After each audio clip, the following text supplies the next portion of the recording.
Charles de Gaulle et la ville de Colombey-les-Deux-Églises. Mémorial Charles de Gaulle, l'empreinte de l'homme, l'histoire des Français. Ce soir, dans Ici et pas ailleurs, un avant-goût des fêtes de fin d'année. Juliette Poirier nous invite au cœur d'une chocolaterie pas comme les autres à Pierry, à côté d'Épernay dans la Marne.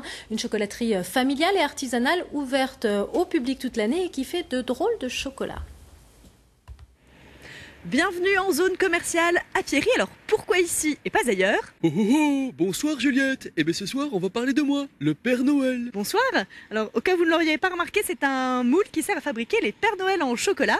Cela tombe bien puisqu'ici on fabrique des chocolats selon des recettes traditionnelles et qui prennent parfois des formes surprenantes. Je ne vous en dis pas plus.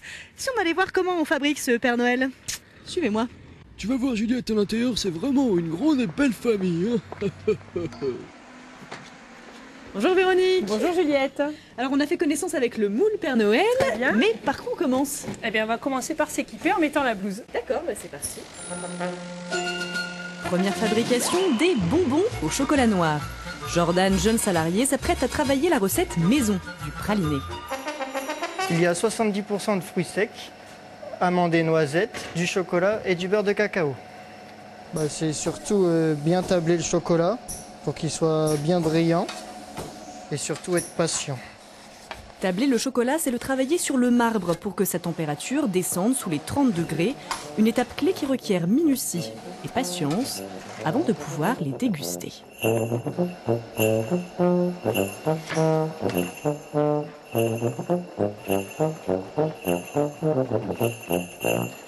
Dans ce laboratoire familial, on fabrique plus de 700 formes de chocolat, des tradis et des plus sexy.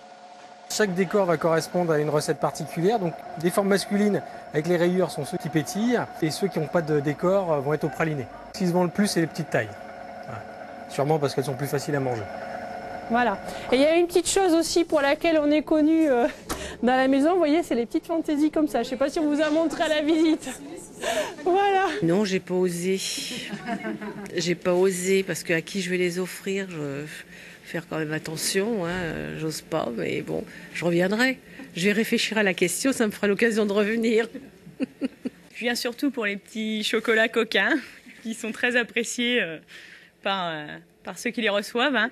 Et puis donc, très important, l'artisanat. Hein. Ça, c'est très très important de supporter les artisans. Donc voilà.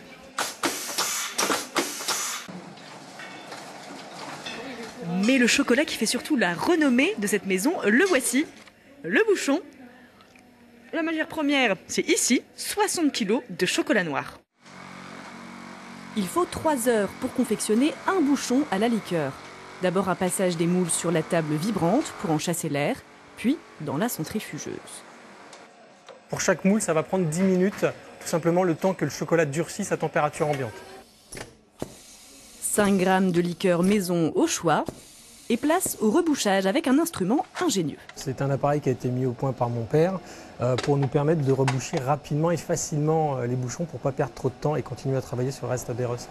Quand on est artisan, on est toujours bricoleur, on est toujours obligé de chercher, d'innover pour pouvoir nous permettre de travailler facilement et rapidement. Autre gain de temps avec cette machine, l'emballeuse, dont Liliane, la mère de Xavier, connaît bien les rouages. Il faut considérer qu'elle emballe du 6 kg en 15 minutes, alors que lorsque vous emballez à la main, vous faites du 3 kg heure. Donc c'est quand même une machine qui est très pratique. Avec son mari, à la retraite, ils ont commencé dans la boulangerie avant de se spécialiser dans le chocolat.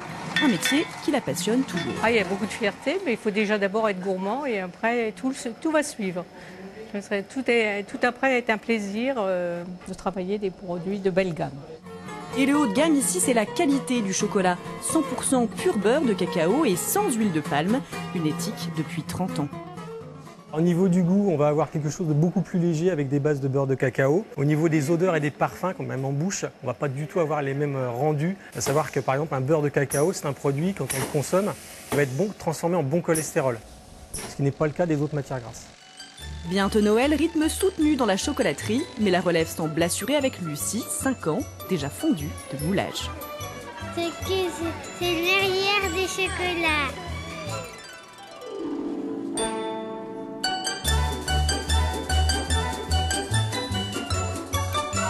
Alors Juliette, qu'est-ce que t'en as pensé de cette chocolaterie?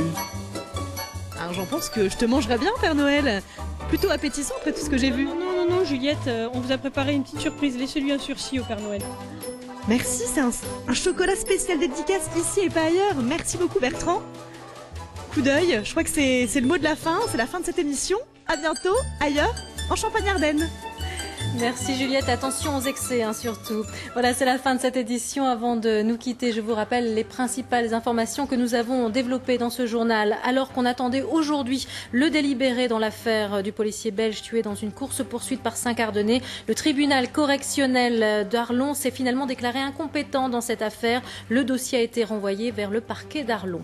Un patron chinois accueilli aujourd'hui en Haute-Marne comme un chef d'État. Il faut dire que ce monsieur emploie 100 000 personnes dans le monde, dont 200 chez Ito à Saint-Dizier.